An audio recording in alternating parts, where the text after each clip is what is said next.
All right, y'all. So, in the midst of this whole Kendrick Drake Not Like Us saga, I feel like a lot of hip hop stories are kind of flying under the radar.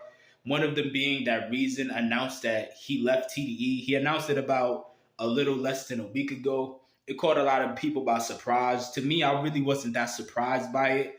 But for the people that aren't familiar with Reason, he's an artist from Del Amo, California, which is a place that's close to Carson, California. He signed about 6 or 7 years ago. They signed him. He had like an initial buzz that kicked in. He dropped a video for songs like The Soul and Better Days. He had that initial buzz that kicked in. People heard him freestyle. He obviously could rap. People liked him. Well, some people liked him. They checked his stuff out. TDE actually re-released a previous album he had already put out called There You Have It. And, it was looking like things were going to maybe go up from there. Like he was going to really do his thing. But the momentum for him kind of slowed down a bit after that. It was kind of quiet for the most part for the past like 3 or 4 years, up until last year, where there was a semi viral moment where he was doing an interview with the Back on Fig podcast. He was just discussing his situation with TDE, speaking about how he was having some issues when it comes to releasing his songs. And in the middle of that interview, Musa, who's the president of TDE, he called in the middle of the interview and then started to clown Reason and talk about how nobody listens to you. You have no motion. Everybody got motion on TDE. It's just a you thing. We're not stopping you from releasing music and all this type of stuff. Which to me, I even did a video about it last year when it happened. I thought that was really disgusting and just unacceptable, really. It was very unprofessional. And it was really a case study just showing why you should not sign to many of these labels. Because I guarantee you, when they signed him initially, they weren't talking to him in such a disrespectful tone. Because, look, whether it's labels or whether it's your everyday job, a lot of these companies, before they bring you in, they always want to sell you some nonsense about how, oh, we're like a family, it's a family environment, all this silly stuff that isn't true to try to get you in there. Then once you get in there, you got people disrespecting you and talking to you like they don't have any sense.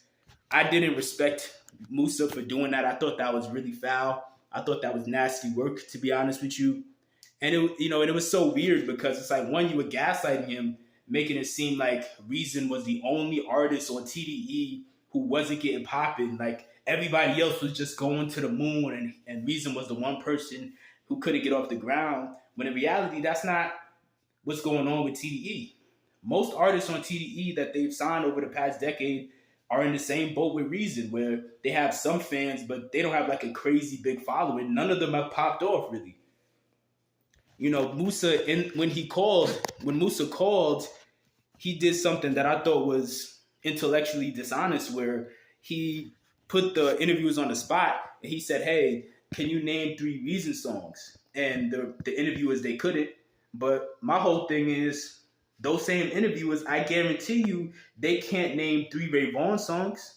I guarantee you, they can't name 3 Lance Skywalker songs or 3 Zakari songs. Like Reason's not the only one who was in that sort of boat where they had some fans, but they weren't like household names. So I thought that was weird to really violate him like that. Like you just humiliated him for no reason.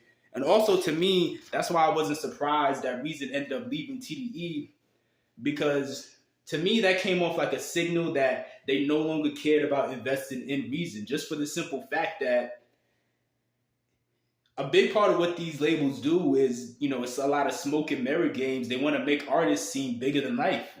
They want to make artists seem more popular than they really are. But when you go out of your way to call in the middle of an interview just to clown the artists that you have and tell them, hey, you don't have any emotion, nobody listens to you, you're not popping, that humiliates him. And that makes a lot of potential fans and potential listeners and people who might casually follow him or casually follow TDE artists, it makes them not want to check him out, because most people are followers and most people only want to listen to whoever's already popping. So when they see TDE's president is clowning Reason, they're less likely to want to check him out, because they're like, he ain't relevant. That's the way they're gonna look at it.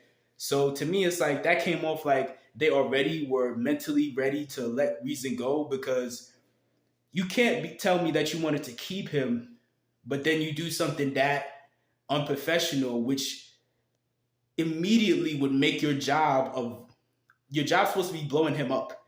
It would immediately make your job twice as hard at that point. So to me, that let me know that they already wanted to get rid of him, whether they want to admit it or not, whether Reason wants to admit it or not. I think that's the situation, honestly.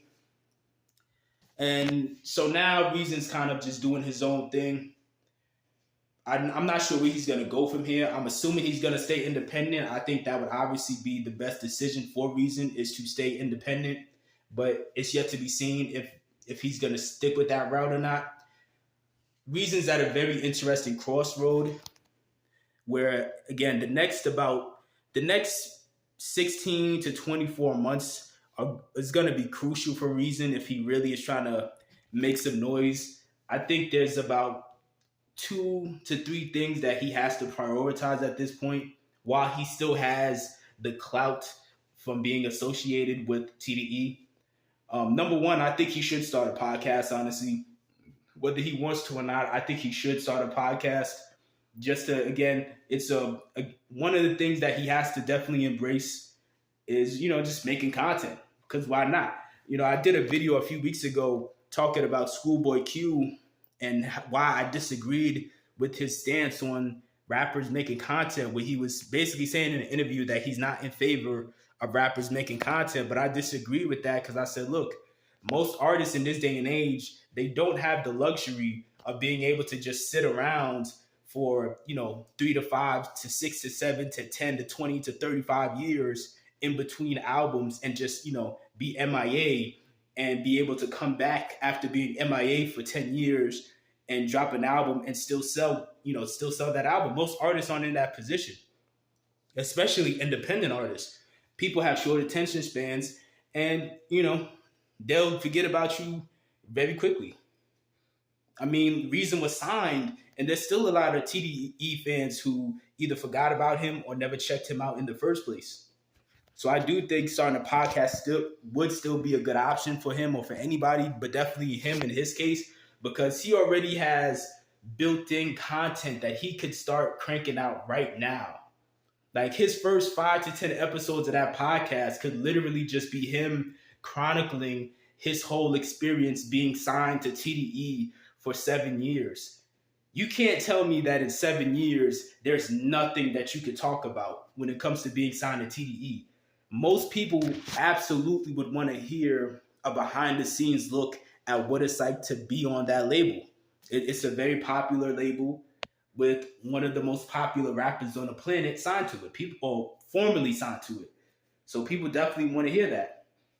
And look, man, I even think he would be better off going a step farther than just putting out episodes talking about TDE. But hey, make it clickbait. Put out like some clickbait titles saying, hey, you're exposing TDE or whatever, even if you're not really exposing them, but you're just talking about your story still, just to get those people in there, go for it. Make it something that people want to click on because people are interested. That's, Reason, part of why the next year or two would be so important for Reason is because Reason has an advantage over your average independent artist where he already has some sort of fan base already. It may not be the biggest, but there's still something there that could get their attention. And, you start putting out podcast episodes, people start checking you out more. It's a way to keep putting your face out there through content. And, it could be a way to, again, keep growing your following. And it doesn't have to just be a podcast, just any sort of content, obviously. I saw on his Instagram, he had uploaded before he would upload freestyles, because he's doing a challenge where he's uploading like one freestyle a week. I don't know for how long, but he's doing it for the time being. Like before he uploads a freestyle, he was uploading like these comedy skits. I thought, it was kind of hit or miss, but some of them were funny. So I definitely think obviously he should double down on that too. I think he should go farther than just doing one freestyle a week though. If I was him in his position with the clout that he does still have, I would probably be dropping freestyles at least 3 to 4 times a week, honestly. But I don't know. But that goes into the second thing that I think he needs to prioritize, which is dropping more music than ever. Really, like between now and 2026, in my opinion, he should drop like at least 4 to 6 projects, even if a couple of those projects are just like freestyle mixtapes where you're just remixing over other songs like he's doing on his Instagram. That's fine too, but still, just you need to, in my opinion, he needs to flood the internet with music and really go harder than he's ever gone while he still has that clout, because that clout from being signed to TDE, at best it'll probably last him maybe another year, maybe another 2 years, but he still had that one last chance to really, strike while the iron is still somewhat hot and just drop a bunch of music. And I think it would be the good way to go. Obviously, man, it sound like I forgot how to speak. Man, I think that would be the way to go, but it's still yet to be seen if he's gonna go that way.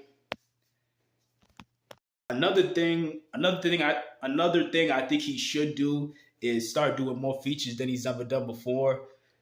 One thing I think an artist like him would benefit from doing is trying to do features with his fans, just like a bunch of them. Like start an entire challenge where you say, "Hey, I want to do 100 features in the next 100 days, or 100 features in the next 6 months or whatever. Send me your best stuff, and I'll give you a free verse to put over it." Because that would still matter a lot to a fellow independent artist who might be checking his stuff out. That would still matter a lot to them, just to be able to have a little bit of extra clout and validity for their catalog by saying, "Hey, I have an artist who was signed to TDE on my album." Like that would still be a big deal for them. And it would also give them a reason to be even more engaged with his content again. Not saying he doesn't have anybody checking his stuff out, but it's not as many people as it was, 5, 6 years ago. So I think that would help a lot, obviously. But it's still yet to be seen what he's gonna do. Let me know in the comment section below. Do you think he should fall back and not do anything at all, or do you think he should go harder than ever and drop 3, 4, 5 projects in the next like 2 years? Like, what do you think he should do? Should he start a podcast? Let me know in the comment section below, and let me know if you think he's gonna be able to sustain himself without TDE.